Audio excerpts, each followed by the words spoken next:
Cette émission vous est présentée par le Centre du VR Saint-Nicolas, plus fort que jamais, et ProLite pour voyager léger.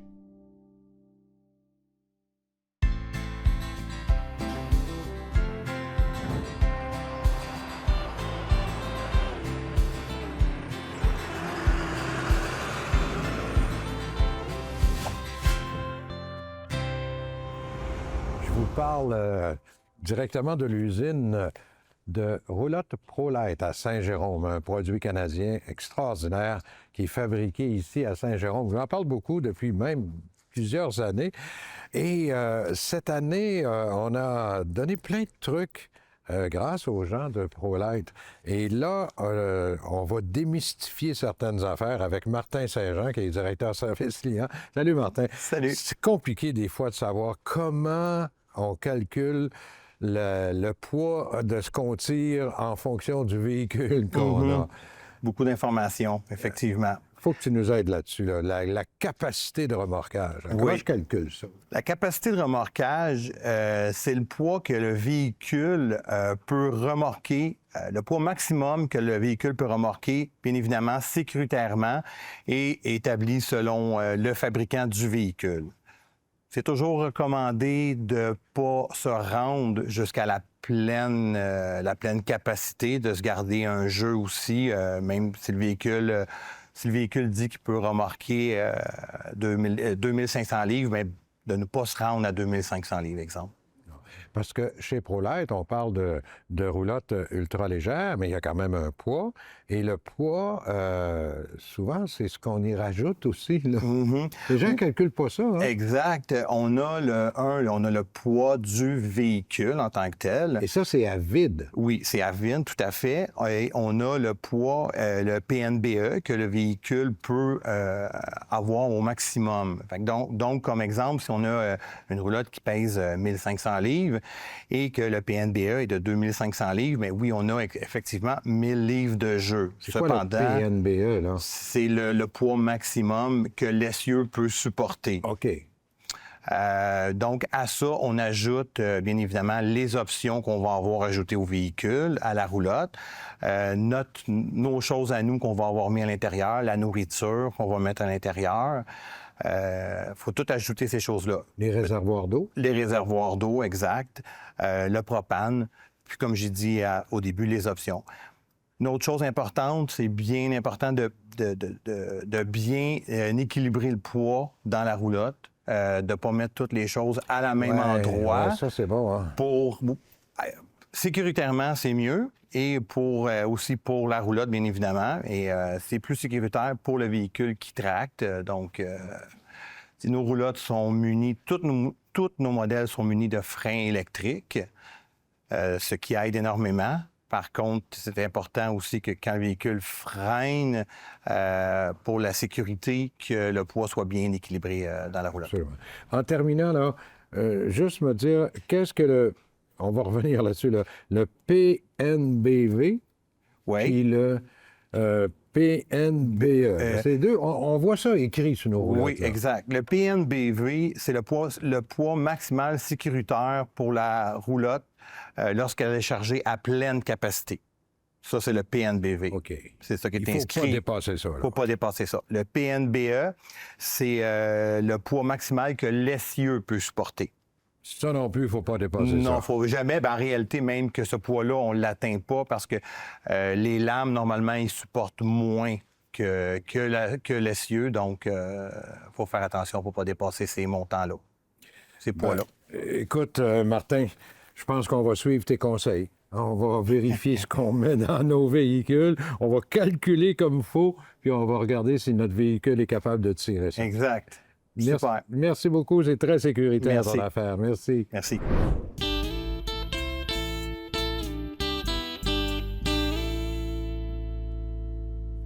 Vous le savez, quand j'ai le plaisir de recevoir Lucie Fréchette, moi, j'ai le sourire fendu jusqu'aux oreilles. Bonjour, Madame Fréchette. Bonjour, M. Tellement un Pajot. plaisir de vous accueillir. Pareillement, toujours heureuse d'être Madame ici. Fréchette, elle est chef de croissance chez Orbit Assurance, anciennement Leclerc. Vous avez sûrement déjà entendu parler de Leclerc Assurance à l'époque, et Orbit beaucoup maintenant. Hein? Oui. Vous êtes présent dans beaucoup de salons de VR à travers le Québec. Oh oui, on les fait presque tous. Presque tous, oui. Oh oui. Encore des bons trucs et des bonnes astuces que Mme Fréchette nous donne. Puis elle voit des choses incroyables quand tu es dans l'assurance, Oui. les réclamations. Là, on voudrait parler de certaines choses, prévenir les gens. Par exemple, les eaux noires qui débordent. Vous m'avez dit, Ça arrive Jean-Marc, qu'il faut souvent. qu'on parle de ça. Oui. Qu'est-ce que c'est que vous voulez dire par là? Ça arrive assez souvent. C'est que les gens, pour être des bons, bien s'occuper de leur VR, ils veulent nettoyer leur réservoir d'eau noire. Et ce qu'ils font, c'est qu'ils prennent un boyau, Ouais.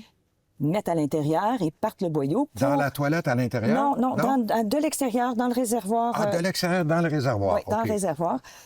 Et pour bien nettoyer le réservoir. Mais malheureusement, ce que les gens font, c'est long. C'est long. Oui. Donc, ils partent, puis ils vont parler à leurs voisins de camping. Et Aïe, aïe. et après petite jasette, on oublie. Et le réservoir déborde. Mais ça ne déborde pas par l'extérieur. Ça va déborder par l'intérieur. Ça va sortir par votre toilette et ça fait des dégâts absolument horribles. Et puis, c'est des dégâts, ça ne se nettoie pas parce que c'est de l'eau noire. Et ce que ça peut faire, c'est que vous n'aurez pas de VR pour le restant de la saison. C'est ça. Parce que le temps de faire l'expertise, de Faut voir... quasiment refaire les planchers. Oui. Et puis, comme je vous ai déjà dit, les étés au Québec sont courts. On ne veut pas se ramasser avec son VR à se faire réparer pour la moitié de l'été. Un autre point que vous voyez souvent au niveau des assurances, c'est les auvents qui partent en visite chez le voisin. Là. Oui. Avec la température puis les tempêtes qui arrivent de plus en plus souvent, oui, souvent au Québec, les auvents ont tendance... le temps change en dedans d'une heure ou une demi-heure. Ah, mon Alors, Dieu, oui. Ce qui est important de faire, c'est de vérifier la météo avant de sortir, avant d'ouvrir son VR. Maintenant, ce sont tous des auvents électriques. C'est un bouton. Oui, c'est un Tu le fermes. Avant de partir, aller faire une partie de cartes chez le voisin, on ferme l'auvent. Si on veut le laisser ouvert pendant plus longtemps, on l'attache solidement avec des piquets en métal, des cordes en nylon. Ouais. Et on lui met une petite pente, parce que si jamais il y a de la pluie, Exact. il faut que la pluie s'évacue. On l'attache loin des entrées pour pas qu'on se blesse Ouais, en sortant, qu'on effectivement, s'en fâche. ouais. Mais idéalement, on le ferme quand on s'en va pour plus qu'une heure. Tu sais, on parlait aussi de pneus qui éclatent. Oui, Ça vous arrive souvent, ça? Ça cause des dommages, puis on appelle son assureur? c'est notre réclamation qui arrive le plus souvent. C'est Oui. des dommages dus à un pneu qui a éclaté. Donc, c'est important que même si on ne roule pas beaucoup avec notre pneu, ça s'use. Le caoutchouc n'a pas une vie éternelle. Ah, non, absolument Donc, pas, il faut le remplacer à peu près aux 5 ans. Et aussi, il faut le protéger. Quand on est installé pendant longtemps, il faut lui mettre des housses pour protéger les pneus des rayons UV. Si on a un pneu qui a juste un petit trou, faites-le réparer par un professionnel parce qu'il y a beaucoup de poids sur ces pneus-là. C'est vrai. C'est mieux de ne pas utiliser un petit kit maison. Et aussi, vérifier que l'usure est égale. Parce qu'un pneu si on a mal chargé notre VR et que l'usure est inégale, le côté qui a usé plus risque d'éclater. Donc, c'est toutes des choses à vérifier là, pour s'assurer Et ça que... fait des moyens dommages, un pneu qui éclate à travers le plancher de la roulotte, partout. Là. À travers le plancher, ça, c'est quand c'est vraiment spectaculaire, mais c'est que si ça se passe pendant que vous êtes au volant, vous risquez de perdre le contrôle. Ça aussi, oui, Là, effectivement. vous faites une sortie de route et là, c'est votre saison de camping qui vient de passer. On peut revoir ça sur vos sites Internet, Oui, des conseils, des choses comme ça. On a nos conseils sur notre blog, sur le site orbit.ca. Vous pouvez aussi vous abonner à notre infolette Oui, ça, c'est une bonne idée. sur le site et en nous appelant au bureau. Et en même temps, demandez-nous une soumission. On s'assure avec Ben vous. Madame Lucie Fréchette, qui est de Orbit Assurance, anciennement Leclerc, et que j'adore. Merci beaucoup. Merci, M. Pajot.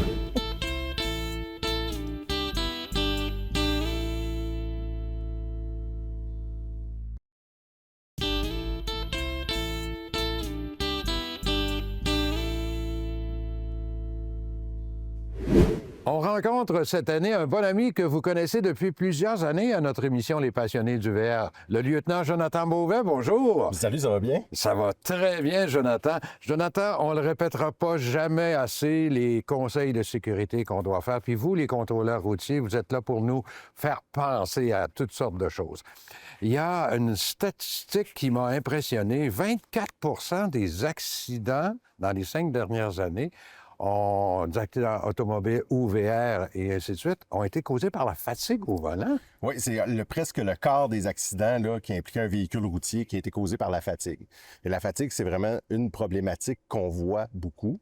Il y a certaines choses qu'on peut faire pour pallier à cette problématique-là. D'un, c'est bien sûr, ça va être de préparer notre itinéraire, donc s'assurer, quand on va partir, d'avoir un itinéraire prévu avec des arrêts à certains moments, qu'on sait qu'on va être capable de s'immobiliser, surtout avec un véhicule récréatif où on ne peut pas le faire n'importe où. Non. Bien sûr, ça va être de partir bien reposé. Donc, si on sait qu'on vient de finir une grosse semaine de travail, on va vouloir partir le vendredi soir tard pour être sûr d'être arrivé le samedi matin, c'est peut-être pas la bonne idée. Mauvaise idée. Donc, prenons le temps de prendre une bonne nuit de sommeil pour partir le samedi matin, peut-être plus tôt, mais bien reposé, évidemment. Et si on sent les signes de fatigue, bien, s'arrêter, prendre une pause. Si on a quelqu'un avec nous qui peut conduire, peut-être faire un changement de conducteur. Mais les signes de fatigue, c'est important, là. Les yeux qui picotent. Souvent, on va sentir, on est assis, ça fait longtemps, puis là, on n'a plus de position, on est mal assis, on ne sait plus trop comment. Ouais, on me semble que je suis pas bien dans mon banc. Mais ça, des fois, c'est des signes de fatigue. Donc, c'est le moment de dire, je vais arrêter. Pas attendre trop longtemps, mais je vais arrêter. Je vais prendre un 15, 20, 30 minutes. Ça peut nous donner le temps de faire une petite vérification de notre véhicule à l'extérieur. Ça, c'est une bonne idée. On prend une petite marche, ça nous réveille, on se réénergise et on reprend la route pour faire un petit bout encore. Mais bien sûr, là, quand on commence à sentir ces signes-là, c'est sûr qu'il va falloir arrêter bientôt. La vitre ouverte, le café, la radio au volume, c'est pas bon, ça. C'est pas des solutions qui vont permettre de réduire la fatigue. C'est des solutions qui vont être très, très, très temporaires. C'est-à-dire qu'on rouvre la fenêtre, le moment, ça va arriver. On va peut-être se sentir réveillé pendant quelques secondes, mais la fatigue va revenir. Donc, la seule chose qui fonctionne vraiment, c'est de prendre une pause, de s'arrêter, de relaxer, parce que conduire, c'est une activité qui demande toute notre attention. C'est une activité qui est complexe. Donc, il faut être là. Ça me permet de te parler aussi de distraction au volant.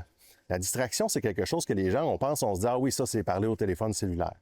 Parler au téléphone cellulaire, c'est une infraction quand on le tient dans notre main. Ça, c'est une infraction. Et ça coûte cher, hein? Et ça coûte cher, c'est 500 $ tout près d'amende et 5 points d'inaptitude au dossier du permis de conduire. Ouais. Donc, c'est une infraction qu'on veut éviter, évidemment, pas juste pour l'infraction, pour le danger que ça représente aussi. Mais la distraction, ça va plus loin que le téléphone. La distraction, ça peut être une distraction visuelle, auditive, cognitive et manuelle. Donc, il y a différents types. Parler au téléphone avec un appareil main libre, par exemple, c'est permis, mais ça ne veut pas dire que c'est une bonne chose. Parce qu'à ce moment-là, on devient concentré dans notre conversation et on ne fait plus l'activité de conduite. Donc, on n'est plus concentré sur la route. Donc là, on peut le faire pour répondre à quelqu'un, pour dire hey, « Oui, garde, je conduis présentement, je te rappelle, salut ». Claude, c'est terminé et on continue, on conduit. Ou on programme son téléphone. On a tous les options, là, quand on conduit, la personne qui nous appelle reçoit automatiquement un message. Exactement. Ça peut être une excellente solution pour permettre d'éviter, en fait, de tomber dans ça. Mais la distraction, c'est aussi, je disais tantôt, des activités visuelles ou manuelles. Hein? Donc, ça peut être, par exemple, je suis en train de changer le poste de radio, puis je suis vraiment focusé à changer mon poste de radio. Mais là, d'un, j'ai la main qui est plus sur le volant. Et j'ai mon regard qui est vraiment rendu là-bas, donc je ne suis plus dans l'activité de conduite encore une fois. Donc, quand on veut partir, même chose avec un GPS, par exemple. On va s'assurer de le programmer avant de prendre la route pour ne pas être distrait par la manipulation de l'appareil. C'est déjà tout le temps qu'on a, Jonathan. Si on résume ça, le plus grand conseil à donner avant de partir? Partir bien reposé et s'assurer de ne pas avoir de distraction pendant qu'on conduit.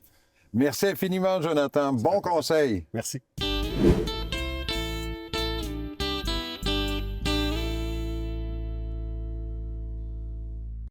De retour chez Décamp VR, route de l'aéroport à Québec, on rencontre à nouveau Marie-Hélène et Steve. Salut, vous deux. Allô? Allô? Allô. Cette semaine, j'aimerais ça qu'on parle d'un véhicule qui est juste derrière nous, entre autres, là, pour expliquer aux gens que, d'abord, vous avez beaucoup de classe C. C'est surtout votre spécialité, ça. Là. Oui, c'est notre spécialité. Parce que les choses font qu'on aime le modèle C. On trouve que c'est un beau compromis entre le B et le A.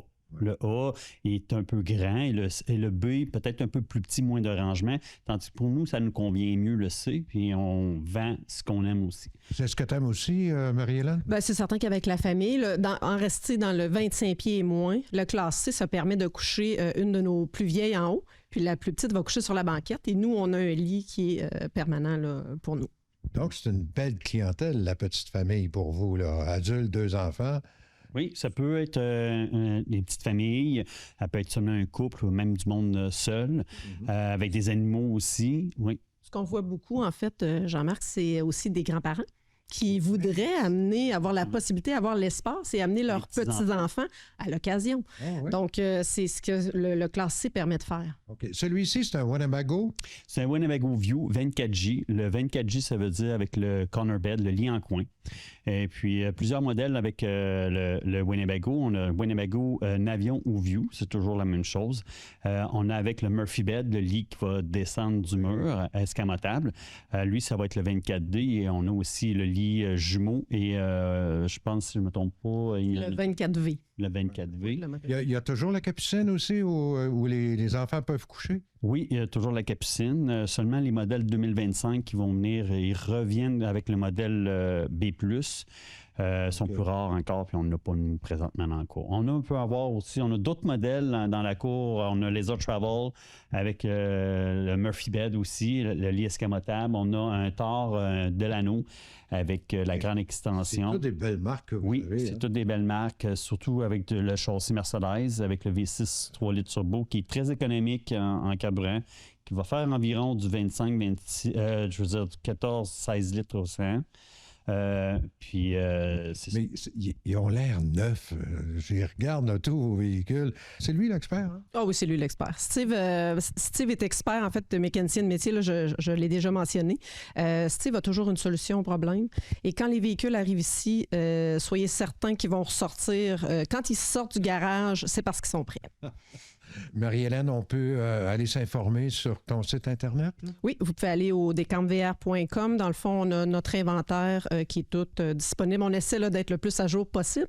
Des fois, ça va vite parce que les véhicules rentrent puis ils ressortent tout de suite. Donc, decampvr.com. Sinon, vous pouvez nous téléphoner, prendre un rendez-vous. C'est toujours plus facile parce qu'on aime bien rentrer les véhicules à l'intérieur. Tout dépend de la température pour que les gens aient une meilleure visite. Donc, decampvr.com ou au 1755 route de l'aéroport.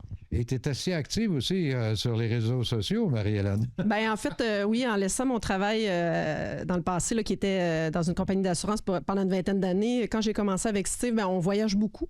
Donc, j'aime bien donner des trucs, raconter ce qui nous arrive parce que, oui, il y a du beau en VR, mais parfois, il arrive des choses qui sont un petit peu plus difficiles. La vie est comme ça. Fait qu'on est comme tout le monde et on aime bien le raconter aux gens puis donner des trucs aussi, là. Où est-ce qu'on peut les voir, tes trucs sur...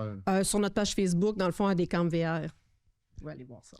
Eh bien, merci beaucoup, puis je vous souhaite une très bonne et belle saison. Merci de nous accueillir ici. Merci, Jean-Marc. Merci.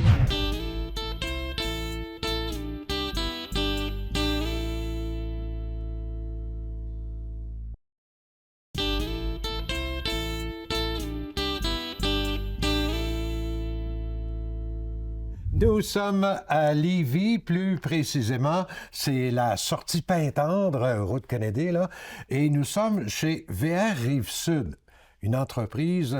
Ah, moi, je suis emballé quand j'arrive ici, puis j'ai hâte de vous présenter Alexandre Nadeau. Salut, oui, Alexandre. bonjour.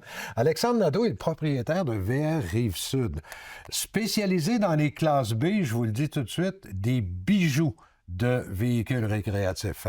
Alexandre, peut-être nous faire un petit peu, là, qu'est-ce qu'est VR Rive-Sud? Oui, c'est relativement simple. En réalité, VR Rive-Sud, sous le nom de Roulotte Rive-Sud. Le Roulotte Rive-Sud a été fondé en 1968 par le père. Mais ça, je me souviens de ça, là, Roulotte Rive-Sud. Oui, c'est à Saint-Henri. À Saint-Henri de Lévis, pas loin d'ici. On est environ à 10 minutes de chemin, sur la route Président Kennedy. OK. Donc, en 1968, c'est Bertrand Vallière qui avait fondé Roulotte Rive-Sud, qui par la suite a déménagé lors de la construction du nouveau commerce ici à Lévis en 1995. OK. Par la suite, bien sûr, leur fils, Jean et Nicolas Vallière, ont repris la main de VR Rive-Sud, qui ont été propriétaires jusqu'en 2023, en réalité, quand que j'ai repris la main. Maintenant, tu as adopté une spécialité qui est le classe B. Exactement. En réalité, cette spécialité-là a été choisie par Jean et Nicolas. En 2015, ils ont décidé de vraiment se spécialiser 100% classe B.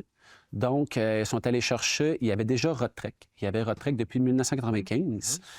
Puis en 2015, ils sont allés chercher la bannière de Pleasure-Way pour offrir une gamme de produits plus large. À partir de ce moment-là, ils ont changé le nom de Roulotte Rive-Sud à VR Rive-Sud. Donc, ça a vraiment été le tournant de l'entreprise. Ça a été en 2015. Une particularité que je trouve quand même fort intéressante, c'est que tous les véhicules que tu as ici sont de fabrication canadienne. Oui, tout à fait, tout à fait. C'est spécial. Tu me Ouais. parlais Roadtrek, tu me parlais Pleasureway. C'est fabriqué au Canada? Oui, tout à fait, tout à fait. On en est très fiers. En réalité, Rodtrek, c'est une compagnie qui est ontarienne, qui est à Cambridge. Pleasureway, c'est une compagnie qui est à Saskatoon, en Saskatchewan. Donc, on a ajouté Nomad Van et maintenant aussi Westphalia.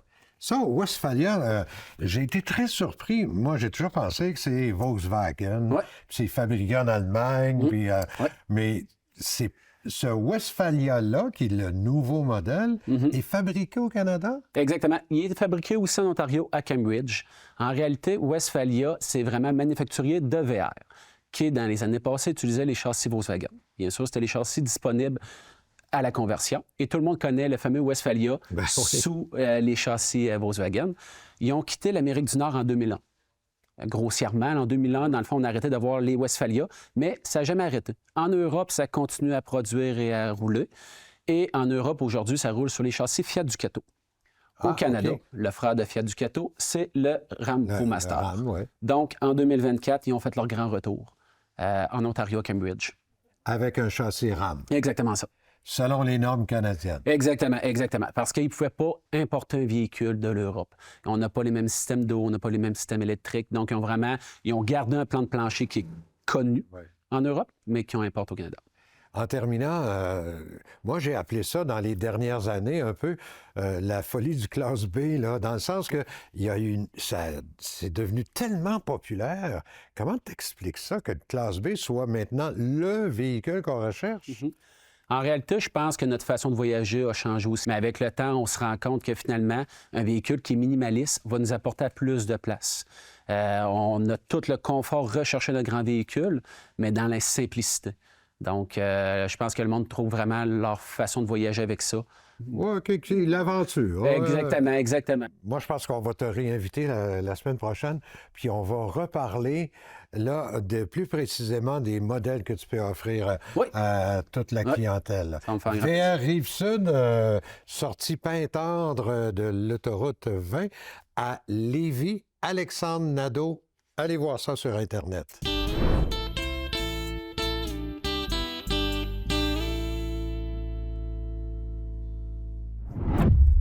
Aujourd'hui, on s'est rendu au centre du VR à Saint-Nicolas et on rencontre William Anthony. Salut! Bonjour Jean-Marc, Monsieur Pajot. Bonjour.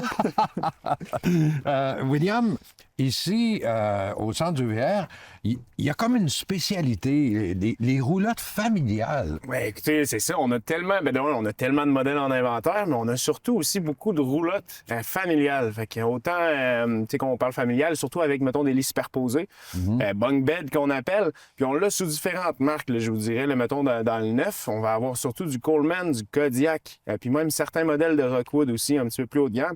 On va avoir aussi là, la possibilité d'avoir lits superposés. OK. Mais on voit ça ici. Vous avez un inventaire incroyable.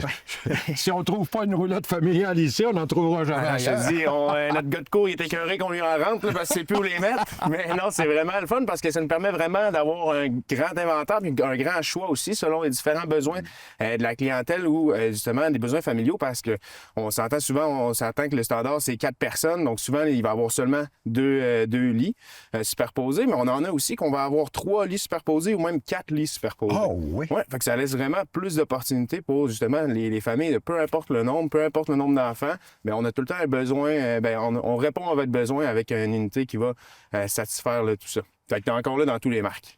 Ça, on parle d'unités neuves, là. Oui. Mais je voyais sur ton site Internet, unités neuves, mais des années antérieures aussi. Donc, il y a des prix réduits. On a beaucoup de modèles là, qui vont avoir des rabais, même des 2023, 2024. On parle de ces années-là, mais ça reste encore des modèles neufs. Puis, écoutez, les patrons sont prêts à faire des bons rabais. On a même une unité Kodiak, on a même 12 000 de rabais dessus. Vraiment, juste seulement parce que c'est une... 12 000, c'est ça. Fait qu'on veut vraiment la sortir. On veut que vous en profitiez pour la belle saison qui s'en vient. Fait que tout de suite possible, là, fait qu'on est quand même capable de faire des prix agressifs pour sortir ces unités-là. Absolument. Que ce soit, mettons, justement, des années antérieures, comme vous dites. Est-ce que vous avez aussi certains modèles des modèles d'occasion aussi? Un modèle d'occasion, je vous parlais de 3 marques que nous on tenait, mais au niveau d'occasion, on va en retrouver vraiment toutes les marques, toutes les encore grandeurs, poids aussi différents. Mais encore là, beaucoup de modèles là, familiaux, parce que comme on disait, on est une place familiale, on a beaucoup de modèles de ça. Fait que les gens, des fois, vont changer d'unité, ont besoin d'un peu plus grand, ou les besoins ont changé, les enfants sont rendus plus grands. Nous, on va reprendre les échanges aussi. Donc, ça nous fait des super beaux modèles, super bien entretenus aussi. Puis nous, même quand on reçoit le modèle, évidemment qu'on fait une inspection aussi là, par rapport à ça pour s'assurer de l'intégrité de la machine d'un. Puis s'il y a des choses à faire là, vraiment là, sur l'unité, bien, on va les faire avant. Là, on ne vous laissera pas avec vraiment une boîte de troubles, là, comme on appelle. Vraiment, quand vous allez partir, là, c'est sans tracas. On part la tête tranquille parce que vraiment, les véhicules sont inspectés puis sont prêts après ça à l'achat puis à partir avec pour profiter du beau temps ici, à Saint-Nicolas ou à Montmagny. Alors, on vous invite, mesdames, messieurs, à vous rendre au centre du VR, soit à Montmagny, soit à Saint-Nicolas, comme le dit William, et aller faire un petit tour sur le site Internet, voir ça. William, merci beaucoup. Merci à vous, M. Pajot. Cette émission vous a été présentée par le Centre du VR Saint-Nicolas, plus fort que jamais, et ProLite pour voyager léger.